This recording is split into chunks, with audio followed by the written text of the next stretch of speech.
안녕하십니까. 건강을 찾아 떠나는 낭만여행 가이드 낭만닥터 하사부입니다. 여러분들은 하루에 몇 종류의 약을 드시나요? 저는 그 흔한 종합 비타민조차 먹지를 않습니다. 그래도 이렇게 건강을 유지하면서 살고 있죠. 어제 60대 백인 여자 환자가 한의원을 방문했습니다. 주소증은 두통, 어지러움, 소화불량, 복통, 우울증을 호소하고 있었습니다. 그리고 지금 먹고 있는 약의 리스트를 보여주는데 오 마이 갓, 하루에 먹는 약이 몇 가지인지 아십니까? 15가지를 넘었습니다.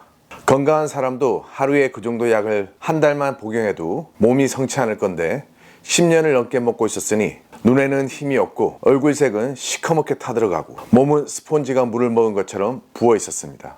치료 후 그 환자가 복용하는 약들을 살펴보니 고혈압, 당뇨약, 고지혈증약, 우울증약 들이며 복용하는 약들의 부작용들이 환자가 이야기하는 주소증들이었습니다.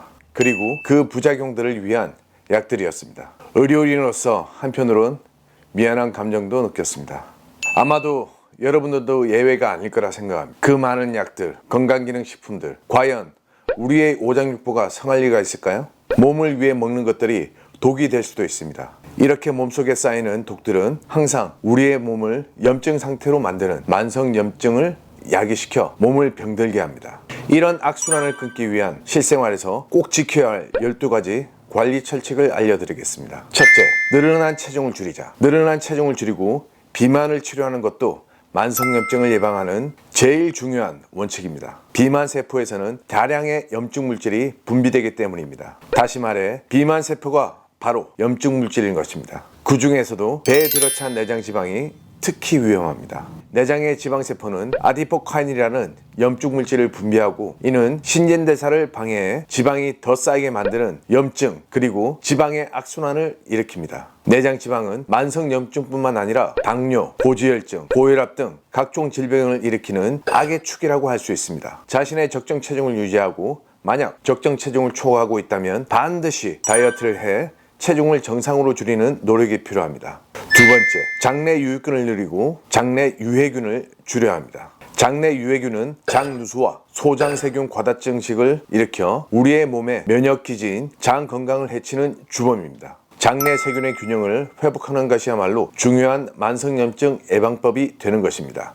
어떤 음식을 어떻게 먹느냐에 따라서 장내 세균의 균형은 크게 달라질 수 있는 것 아시죠? 장내 세균의 균형이 깨지면 각종 유해균이 염증 반응을 일으키고 그 때문에 심지어 각종 장 관련 질환, 자가 면역 질환까지도 일으킬 수 있습니다. 장내 세균의 균형을 유지하기 위해서는 발효 음식, 효소가 풍부한 음식, 식이섬유가 풍부한 과일과 채소 등을 충분히 섭취해야 합니다. 세 번째, 탄수화물을 인슐린 허용 범위로 줄이자. 만성염증은 탄수화물 과식과 밀접한 관련이 있습니다. 탄수화물을 과식하면 우리 몸에서는 갑자기 불어난 혈당을 처리하기 위해 다량의 인슐린 호르몬을 분비합니다. 그런데 인슐린 호르몬이 혈당을 잡아서 간이나 근육, 지방세포에 저장하는 과정에서 많은 염증 물질이 만들어집니다.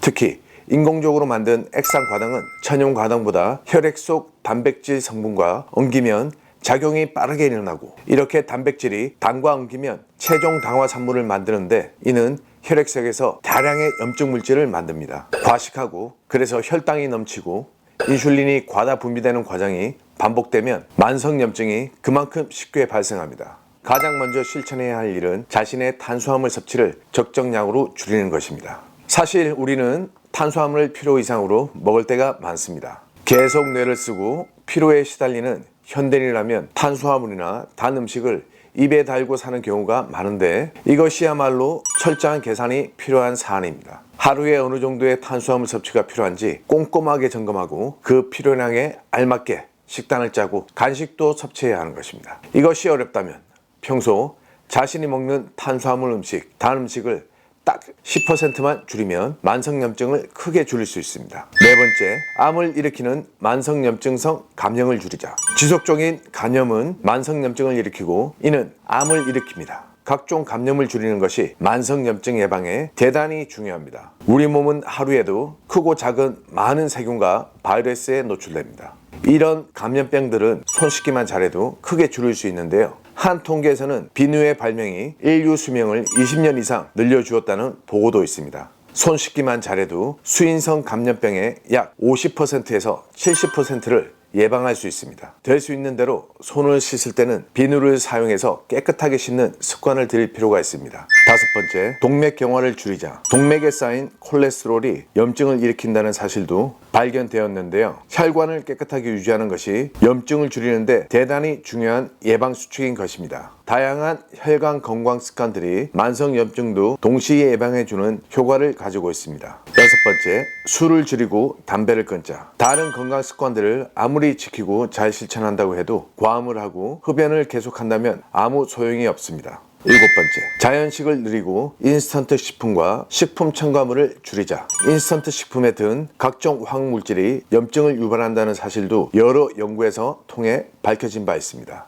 인스턴트 식품이나 각종 식품 첨가물이 든 음식을 섭취하는 것을 최대한 줄이는 노력 역시 만성염증을 줄이는 건강 습관, 건강 원칙입니다. 여덟 번째, 미세먼지와의 접촉을 줄이자. 최근 문제가 되는 미세먼지 같은 각종 대기 오염물질이 만성염증을 유발한다는 사실도 잊어서는 안 됩니다. 실제 지난 코로나19 때 의무 마스크 착용으로 한의원에 내방하는 알러지, 비염 환자들이 많이 줄었습니다. 이런 호흡기 질병을 막기 위해 마스크를 쓰는 것도 중요하겠지만 각종 대기오염 물질, 미세먼지를 막기 위해서라도 마스크 사용을 생활화하고 마스크 착용 수칙을 잘 따르는 습관이 필요합니다. 아홉 번째, 스트레스를 줄이자. 스트레스 역시 만성염증의 주요 원인입니다. 심한 스트레스로 인해 코르티솔 같은 스트레스 호르몬이 많이 분비되고 교감신경이 활성화되는 상태가 계속 이어질 때도 만성염증을 일으킬 수 있습니다. 스트레스를 자주 느끼면 우리 뇌나 마음은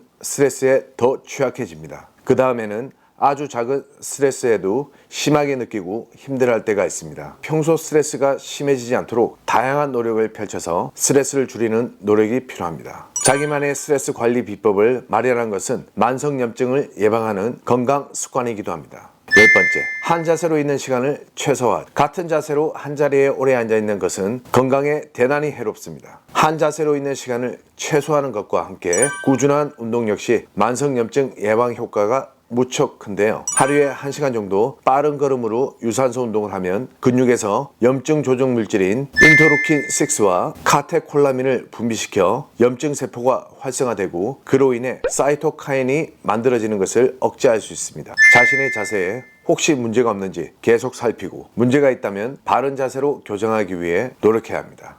11번째, 만성 탈수를 막자. 탈수도 만성염증의 주범이고 우리는 흔히 갈증과 식욕을 혼동하기 쉬운데요. 뇌에서는 물을 달라고 요구하며 갈증을 느끼는 것인데 이를 다른 한쪽에서 식욕으로 착각해 음식을 먹기가 쉽습니다. 갈증 신호를 잘 인지하고 그때마다 물을 꼭 마셔주면 식욕을 크게 줄일 수 있어서 비만을 예방하는 효과까지 얻을 수 있습니다. 충분한 물을 마시면 몸속의 노폐물을 제거해서 염증 물질이 생기는 것을 미리 막을 수 있습니다. 갈증을 느낄 때마다 또 그렇지 않더라도 일정한 시간 간격을 두고 꾸준히 물을 한 컵 마시는 습관을 실천하기 바랍니다. 마지막으로 12번째, 늦게까지 깨어있지 말자. 잠을 잘 자는 것도 만성염증과 밀접한 관련이 있습니다. 장기간 잠을 제대로 자지 못하는 수면 박탈을 겪는 경우 만성염증이 유발될 수 있습니다. 수면의 질이 낮은 사람은 각종 바이러스에 감염될 확률이 높으므로 그에 따라 체내 염증 물질도 함께 증가할 수 있습니다. 특히 코골이나